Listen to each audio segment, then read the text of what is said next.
What was the Reconquista?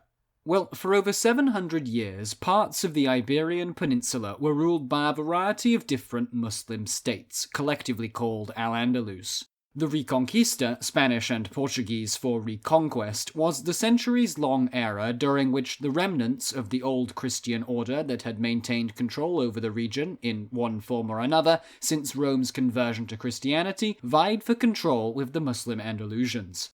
But it was not a sustained military campaign, and in fact, for the first 360 years of the Reconquista, it didn't really have any significant religious undertones at all. Christians and Muslims fought amongst themselves just as often as they did with each other, and they warred for control of territory, not out of religious zeal. But in order to understand any of that, we first have to examine why a Christian reconquest of Iberia could happen at all. And so we have to take a look at the rise of the Islamic Empire. At the start of the 7th century AD, the religion Islam didn't exist, but by the beginning of the 8th, after a series of, frankly, absurdly successful wars of expansion, the Islamic Empire spanned from the Indus River Valley in northern India all the way to Morocco. The empire was ruled by a leader called a caliph, or a successor to the Islamic prophet Muhammad. The caliph served as both the political leader of the empire and the spiritual head of the Muslim community, sort of like if the roles of pope and king were combined and if that person was given all of Europe. The Islamic Empire's history is divided up into 3 caliphates, times when different dynasties held the title of caliph, but the only one to ever rule Iberia was the 2nd caliphate, led by the Umayyad family. When the Umayyad Caliphate began its conquest, Iberia had been ruled by the Christian Kingdom of the Visigoths for about 200 years, but like many states that are about to violently collapse, it was experiencing a little bit of instability, something that the Muslims would use to their advantage. In 711, a relatively small force of Umayyad Moors, a generic term for North Africans who themselves had only been conquered and converted to Islam by the Umayyads in the preceding decade, landed in southern Iberia at Mons Calpe, soon to be renamed Jabal Tariq or Gibraltar after the Moorish leader Tariq ibn Ziyad. At first, Tariq likely only intended to raid the Visigoths, although, according to legend, the conquest was launched at the behest of a North African nobleman who sought revenge on the Visigothic king for violating his daughter. But the kingdom's disunity certainly made it weak, and only months after landing at Gibraltar, Tariq had defeated the Visigoths at the Battle of Guadalete, in the process killing their king, Roderick, and a good chunk of the nobility. With the Visigoth state collapsing, taking the capital, Toledo, proved to be only too easy for Tariq. And then, the next year, the Umayyad governor of North Africa led an Arab army into Iberia to help him out. By 718, the combined Moorish-Arab force had claimed most of the peninsula for the Caliphate, bringing about the beginning of Al-Andalus, though it wouldn't remain under the Islamic Empire's control for long.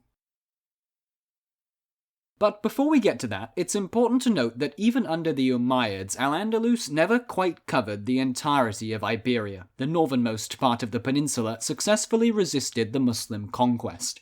A Visigoth nobleman, Pelagius, led a Christian force to victory against the Muslims at the Battle of Covadonga in 718 AD. His victory there allowed for the creation of the Kingdom of Asturias, which marks the traditional starting point of the Reconquista. It was from Asturias that Christian forces would, over the centuries, work their way southwards. Not to fight a unified Islamic empire, though. In 749, after a succession of rebellions against the Umayyads across Iraq, Syria, and Persia, they were deposed and a new dynasty, the Abbasid, seized the Caliphate and then slaughtered the Umayyad family. Well, actually, they only got almost all of the Umayyads. One, Abd al-Rahman I, fled to Al-Andalus, where he established the Emirate of Cordoba, independent from the Abbasids.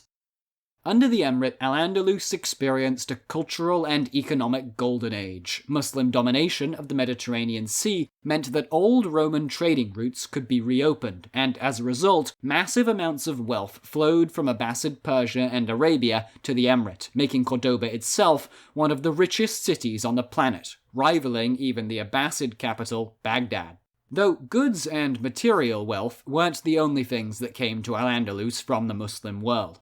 As Europe experienced its Dark Age between classical antiquity and the Renaissance, the Islamic Middle East led the world in advances of science, literature, and philosophy, going so far as to preserve ancient Greek works which had been lost in Europe by translating them into Arabic.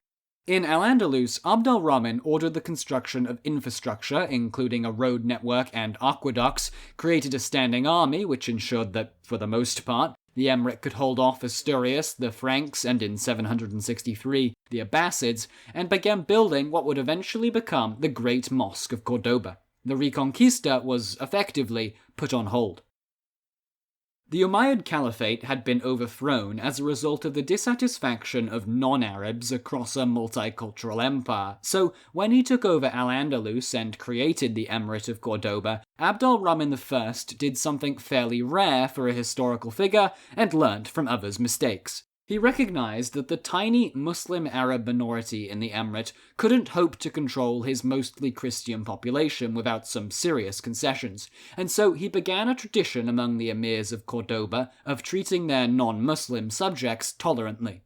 Christians and Jews in Al-Andalus were, with some restrictions, it was the 8th century after all, permitted to worship freely across the entirety of the Emirate of Cordoba as fellow peoples of the book, or followers of Abrahamic religious tradition. Many even rose to high-ranking positions within the state, which for Jews in particular was unprecedented in Europe. Though perhaps the most symbolic example of the Emirate's tolerance was the fact that the Great Mosque of Cordoba, despite being a mosque, was specifically designed to incorporate Christian as well as Muslim worship. All that continued for about 250 years, with the Umayyads in Al-Andalus reaching the zenith of their power in 929 AD, when Emir Abd al-Rahman III upgraded the emirate to a caliphate. But with the death of his son and successor in 976, the Caliphate of Cordoba was firmly set on a path towards its own destruction. The new caliph, Hisham II, was only 12 years old and was really only ever in charge on paper, while a clan of powerful advisors, the Amirids, actually ran the state. In 1009, mercenaries hired by the Amirids, as mercenaries will do when they don't get paid, looted Cordoba itself and sent the Cordoban Caliphate into a 20-year-long period of chaos. It was officially dissolved in 1031. In Cordoba's place arose an assortment of much smaller states called taifas, and it was around this time that the Christians, who had seen little success for 300 years, began to gain some ground. By 1031, Asturias had split into the kingdoms of Leon and Castile, and several other Christian states, notably the Kingdom of Aragon, had been forged out of small Frankish conquests in the north of Iberia. Over the next few decades, they expanded against the disunified taifas, especially Badajoz and Toledo, which was destroyed by Alfonso VI of Leon and Castile, they had united again, in 1085.